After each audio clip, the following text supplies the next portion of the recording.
Welcome back. Let's take you now to Boksburg, where the first ever truck driver safety and wellness symposium is being held.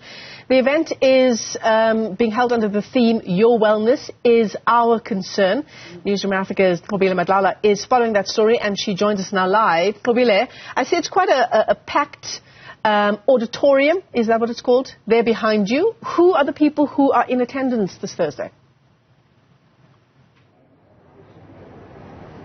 Well, Michelle, a lot of truckers, so truck companies are here, as well as some of the truck drivers, but also stakeholders within the transport industry. So we've seen RTMC, RTIA, we've seen quite a lot of people that have also come here to put in more in terms of those opinions and just to sort of shed some light in terms of what's going on. Sanral, for example, is one of those people that have joined this symposium, just shedding some light in terms of the importance of ensuring that the infrastructure that is used is the correct one, like the national roads, as we have seen in the past where people have used provincial roads ending in a disaster. So Sanral is one of those people that have also put an input in talking about that. They've also spoken about infringement, which is also looking into ensuring that truck drivers are also on the road not only safe, but ensuring that they are continuing to adhere to the law. I want to bring in now the DDG in the transport industry to speak to us about these issues.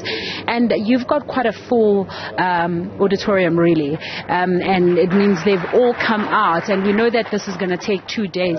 But what is it that you expect to see in the end of it all?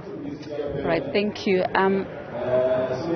Some very implementation driven, and for me, having people sit and we don't see the results, it defeats the whole purpose of this.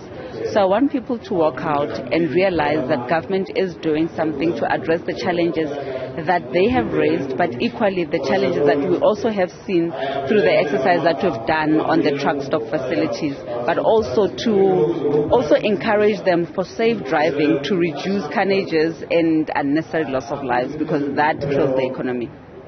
What challenges have they brought forward?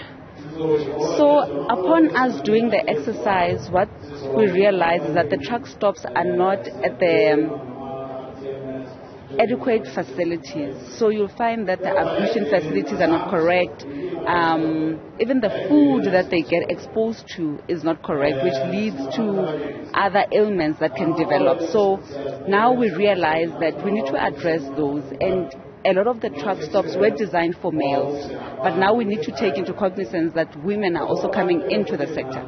So we need to design it in such a way that it is conducive for all truck drivers, irrespective of their gender, but also introduce healthy food for them to eat.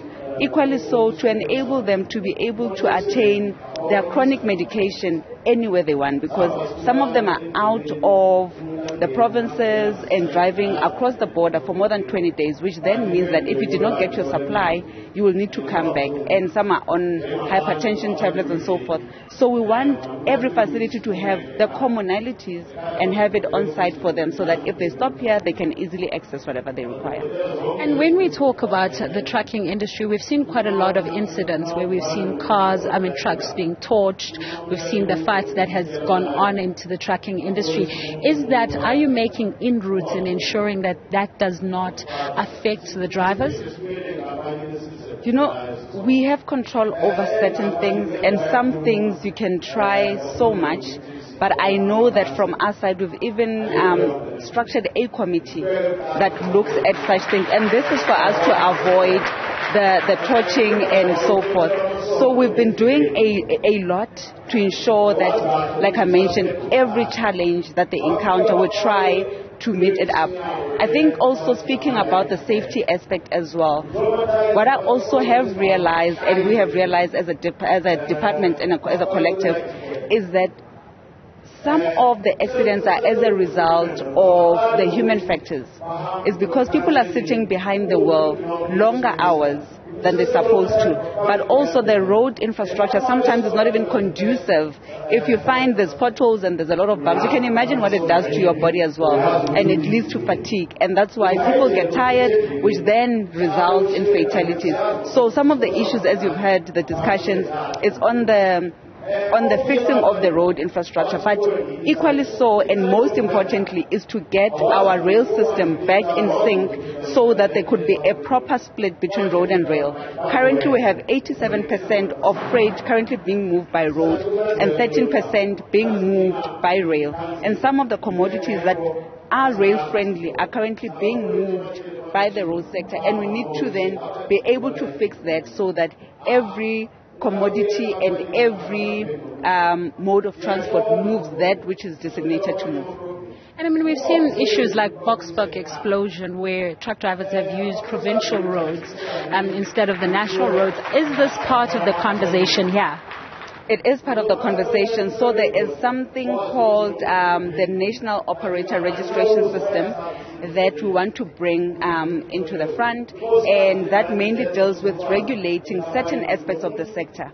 And I'm sure you might know that we are currently at a point where the road sector is currently deregulated, meaning that anyone can just come in, anyone can just use any road and those type of things.